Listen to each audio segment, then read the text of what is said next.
It feels like it's been so long, but hello! Welcome to the Weekend Recap. I hope you are well, and I hope you are ready not only for this run-through of all things from the top 4 leagues, but the return of Roots of the Rivalry this week. And guys, I'm running a giveaway for my new line of merch that is now available, all of which is embroidered. No more screen printing. Well, there is some that you can get still, but I'm very happy with it. You've probably seen me wearing it on camera a few times, like now, and now it's for sale. But you could also win a care package from me. I'm giving away 2 packages with a hat and a hoodie or a crew neck or a t-shirt or whatever you want. It's your choice. The draw is on Thursday, this Thursday. Just follow the link in the description to enter, my friend. All right, let's begin.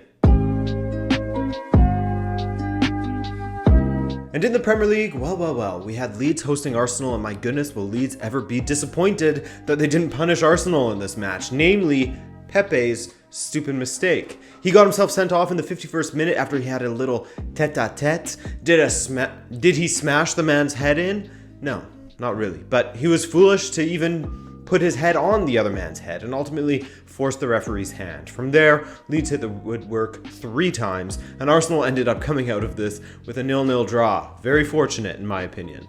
Everton finally won once again, their first win following 3 losses on the trot. They took an early 3-1 lead in the first half against the bottom feeders. Fulham looked to be cruising as Calvert-Lewin scored a brace and Doucouré added a third. But in the second half, they collapsed and Fulham dominated. Ivan Cavaleiro missed a penalty to bring them within 1 goal in the 68th minute. More penalty woes for Fulham following Lookman's embarrassing penalty from a couple of weeks ago now. Ruben Loftus-Cheek, RLC, did make it 3-2 in the 70th, making for a spooky finish for Everton, but they held on for the win. I don't know, man. You guys are sick of me saying this, I'm sure, but I can't trust this Everton team. I need to see more from them. It's not an agenda, it's just I need to see a solid run of matches in order for me to believe the hype that people are buying into. That's all. We really do need to pour one out for Sheffield United as they hosted West Ham United, and again, Wilders are still searching for that first victory, and you can't help but feel for them. They were denied on a few occasions from Lucas Fabianski in goal, and the reason why I feel for them, that's because they have lost so many matches by just a single goal this season. 1-0 versus Villa, 1-0 versus Leeds, 2-1 versus Arsenal, 2-1 versus Liverpool, 1-0 versus City, and this match against West Ham, 1-0. They've only conceded more than 1 goal in 4 matches, so they're seriously lacking in goals themselves. Speaking of teams that have been hard done by a bit this season, Brighton finally got their 2nd win of the season as they beat Villa 2-1. That's no small feat, my friend, as Villa have shown their quality time and time again this season. They've made some of the big teams hurt. Danny Welbeck put Brighton ahead after just under a quarter of an hour, his first goal in 3 appearances for Potter's side.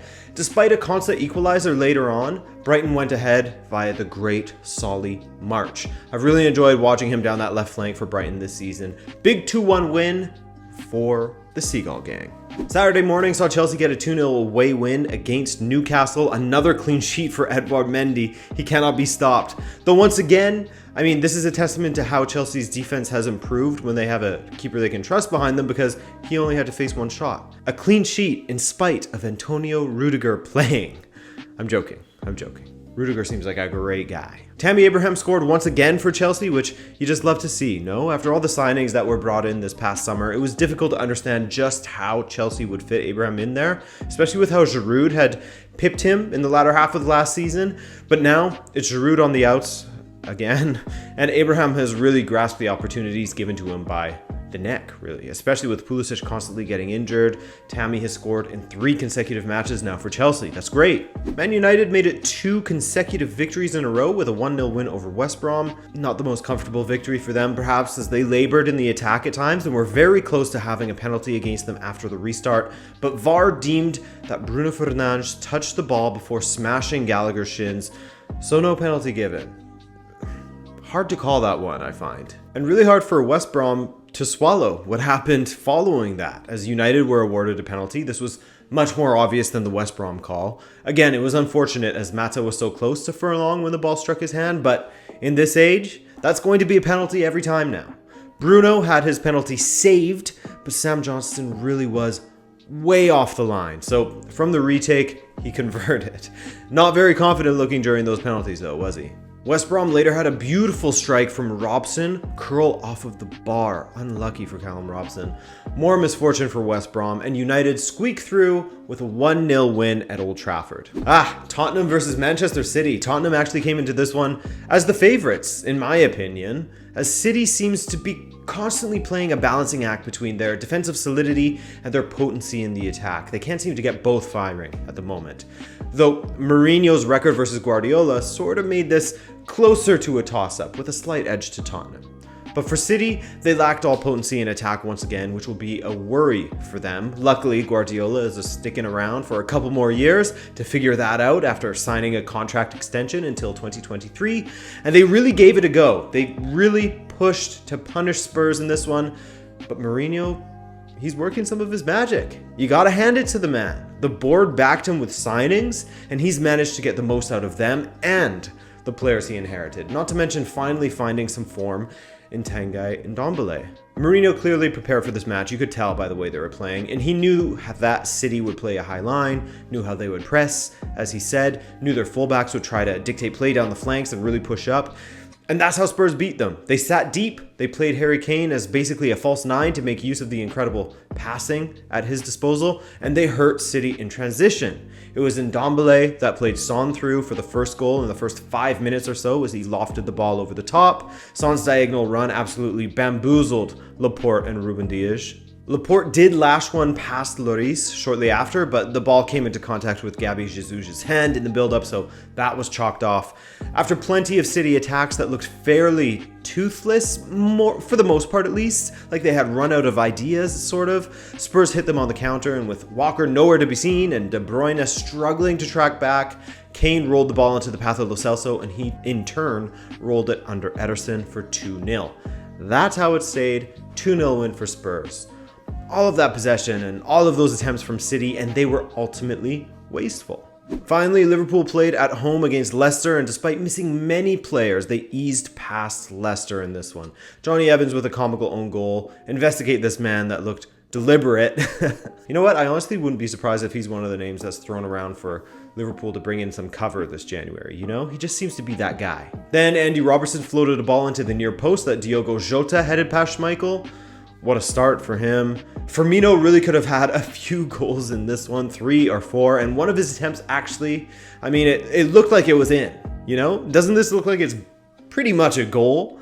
But hey, he did finally get his goal, one of his better performances as of late, as he finally looked a genuine threat in front of the goal. To couple that up with his build-up and combination play in Liverpool's attack, which was exceptional. With that statement win, Liverpool showed that their depth is great and also went level on points with Tottenham, identical records from them on 20 points. Chelsea and Leicester not far behind, and a win from Southampton on Monday would move them into 3rd place. They'll be in tough, however, as they face Wolves.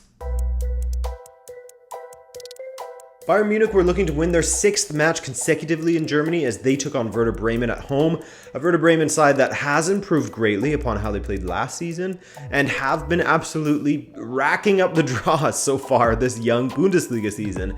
Against Bayern, they really had to be disciplined in their defending, which you would, always expect for the opponent of Bayern Munich. But this was a Bayern side that was misfiring in the attack a bit, having a hard time actually troubling Pavlenka in the Werder goal. It was actually Werder that scored first in this match, right on the stroke of halftime, as Josh Sargent exploited the total lack of pace in Martinez and cut back to Eggstein to roll one into the corner. 1-0, but Kingsley Coman's purple patch continued as he leveled things in the 62nd minute, 1-1 the final, dropped points from Bayern in a bit of an unexpected manner. But hey, as I said, Werder are absolute magnets when it comes to draws. And this was indeed a weekend of draws in Germany, as another draw magnet in VfB Stuttgart went away to Hoffenheim, and they played out a 6-goal thriller that ended 3-3. Very fair. Love to see that 93rd minute equalizer for Stuttgart. And hey, Spurs fans, Ryan Sessegnon got his first Bundesliga goal for Hoffenheim in this match. Another draw, you say? Well, this one was 1-1 as Gladbach welcomed Augsburg, and despite Florian Neuhaus scoring just 5 minutes in for Die Fohlen, Daniel Caligiuri equalized for Augsburg in the 88th minute. Another late one. Get used to that. Oh, you want another 1-1 match? Okay, RB Leipzig went to Frankfurt, and these two played out a fairly even match. Of Of course, goals from Barkok for Frankfurt and Poulsen for Leipzig. Leipzig's a little hot and cold lately, aren't they? Really thought that they would have beaten this Frankfurt side that is now on a 5-match winless run. The opposite kind of form, Leverkusen, they've been in stunning form, one of the best teams in Germany lately, as they are currently on an 8-match unbeaten run. They haven't lost yet this season. And with their 2-1 victory over Arminia Bielefeld, they have won 5 matches on the trot. But this match was another one that had some late drama. After Florian Wirtz set up Leon Bailey in the first half, Wirtz with 4 assists now in this Bundesliga season, an own goal from Hradecki brought Arminia Bielefeld back into it, but Dragovic with a game winner for Leverkusen in the 88th minute. All these 88th minute goals, man. The Schalke tragedy continues as they still have not won a match since January 17th. You think they'll go a full year without a victory? This weekend they are beaten relatively easily by Wolfsburg, 2-0, at least on the basis of their first half performance. The second half was improved, but their inability to score goals continues to hamper them, something I went over in this video explaining why they are struggling so much these days and how the coronavirus pandemic nearly ended them. I think it's worth a watch, how far these guys have fallen. It's sad to see. And Schalke's main Bundesliga rivals, Borussia Dortmund, eased past Hertha Berlin, 5-2. This match was hyped a ton as we finally got to see the youngster Youssef Moukoko from Borussia Dortmund's youth ranks make his debut, the youngest player ever to play in the Bundesliga at 16 years and 1 day following the age requirement change recently, which a lot of people, you were reading in the media saying that they basically changed it for him. But Dortmund have a few other capable youngsters, one of which is now challenging Robert Lewandowski for the top scorer of this campaign. Seems like an old guy in comparison, but he's still super young. It's Erling Haaland. He scored no less than 4 of Dortmund's 5 goals in this one. He looked lethal out there. Dortmund were actually 1-0 down at the half, but in the second half you should watch. So there were 6 goals. They stormed back with a vengeance, propelled by the excellent finishing from the Norwegian.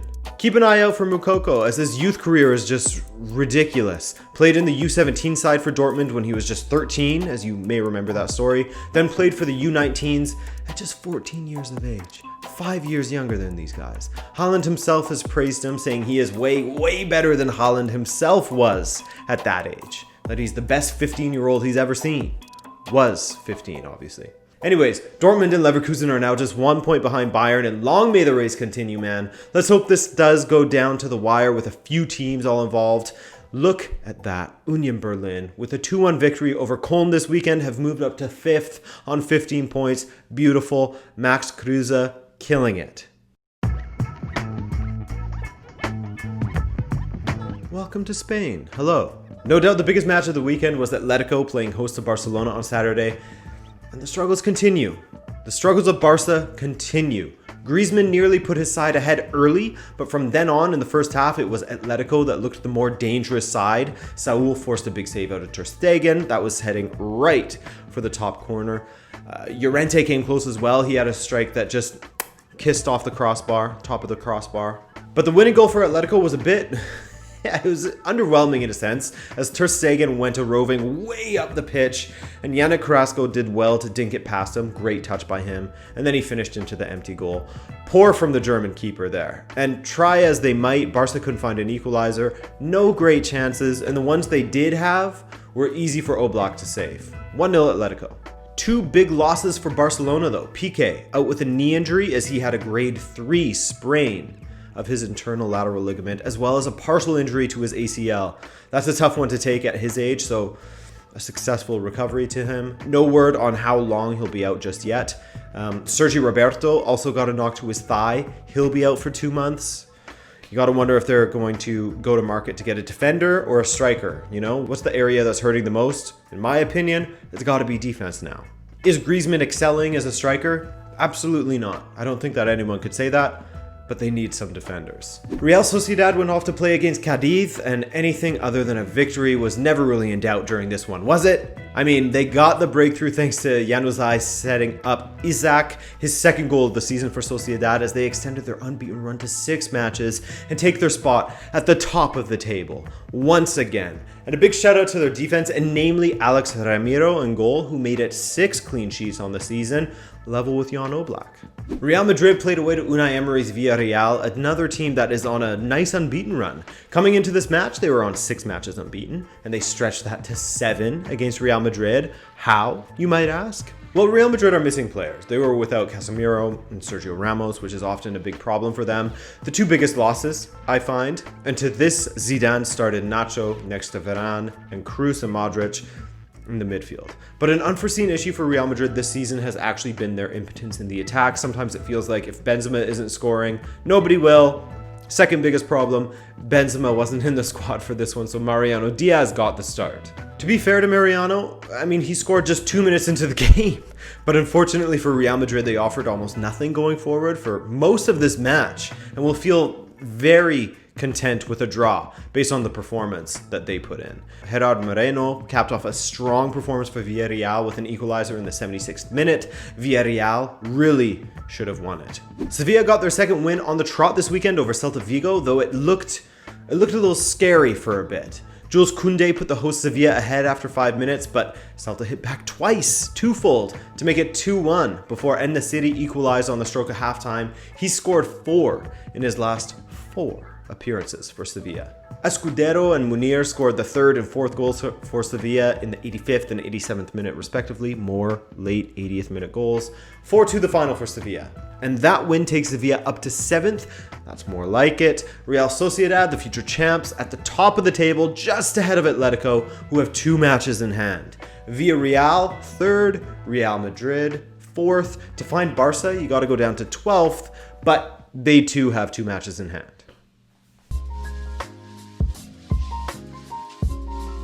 We'll close up shop after checking out the scene in Italy following their 8th round of matches. We'll start with Juve, as they will have hopefully been fired up from Andrea Pirlo's demands for passion and excellence from Juve, saying that he wants every match until Christmas to be played like a final.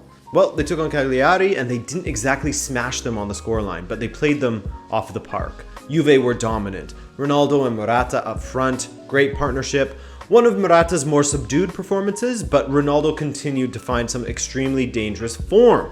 Morata did dish to Ronaldo, who cut inside on 2 defenders and finished beautifully past a 3rd defender, that is. For a second, Ronaldo floated to the back post from a corner and provided the finishing touch on a wayward header. In the second half, Juve could have added a couple more, but the score stayed at 2-0. Solid win for Juve. The performances are getting better for the most part. Lazio's form continues to improve after their slower start to the season as they beat Crotone away on Saturday. Yes, it's Crotone, I get it. But an improvement is an improvement. Ciro Immobile marked his return with a goal.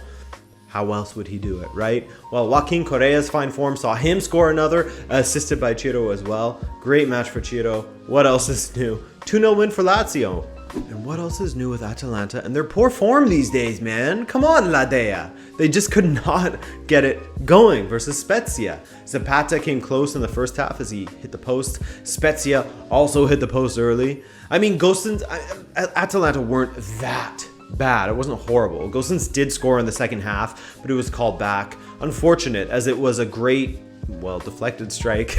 0-0, Atalanta with just a single win in the last 5 Serie A matches. Not good. Thankfully, if Atalanta is leaving a hole in your life, then Sassuolo is here to entertain you and win matches as well. That's the key there. What a start Sassuolo has had to their season as they went away to Verona and snuck out of there as 2-0 winners. They didn't dominate this match necessarily, but that's not their style. In fact, Verona nearly scored a wonder goal just 5 minutes in when Ivan Ilic and Kalinic combined well, with the former having a belter go off of the post from outside of the box. What a striking goal that would have been. Consigli was also a busy boy in this one in the Sassuolo goal as he made some key saves to keep Sassuolo in it and ahead later, before Boga gave them the lead, and later Boga set up who else but Domenico Berardi. Roma continued their fine form thanks in large part to the superb play from Henrik Mkhitaryan. After scoring a hat-trick in their last match, he scored a brace against Parma. He really is in the best form we've seen since... Is it a stretch to say that it's his best form since Borussia Dortmund? I don't think so. 3-0 win for Roma. Inter Milan were sleepwalking through the first 60 minutes of their match against Torino and found themselves 2-0 down after an hour because of it. But Lukaku and Alexis Sanchez rallied the troops, and those two combined for the first 2 goals in Inter's comeback, setting each other up, 1 goal and an assist each for the first 2. Then, with Hakimi winning a penalty, Lukaku converted to put Inter ahead. Then, of course, he set up Lautaro Martinez late on to make it 4-2. Conte wasn't happy how the team was playing for the first hour, and how could you be? I mean, they weren't playing great, were they? But man, Lukaku is in some incredible form. With how long he's been around, given he was playing professional football from such a young age, 15, 16, we sometimes forget that the man just turned 27 this year. He's in his prime now, and his form of late speaks to that massively. For both club and country, actually. 2 goals and 2 assists versus Torino. He's on 7 goals and 2 assists in the Serie A in total. You like goals, by the way? You'll like this. And last but not least, we have Milan going to Naples for a big match this weekend. And with Bonetta on the bench and Pioli's absence, they managed to get a win against their former manager, Rino Gattuso. Who else but Zlatan opened the scoring for Milan, right? From a well-directed header, just went into the corner. Then he doubled the score in the 54th minute thanks to a great play from Ante Rebic. Another 2 goals for Zlatan. A bit of a fight back from Napoli via Dries Mertens as he made it 2-1 with just under 30 minutes to go, but as Napoli got stretched in the search for the equalizer, Manolas got exposed for the second time in this game as Jens-Peter Helge stepped to the outside, then lifted the ball past Meret. 3-1 away to Napoli. That's a massive result for Milan. And that ensured they stayed top of the table, yet to lose a match this season domestically. Sassuolo is just behind them, another team yet to lose. Juventus is undefeated as well, but they sit behind Roma in 4th place. Go on, Roma. A nice competitive start to the Serie A season. You love to see it. And hopefully this video made for a nice, informative start to your Monday. If you enjoyed it, then be sure to drop a like, enter the giveaway so you can win some Rabona TV merch. Thank you for watching. I'm Adrian. I love ya. Take care.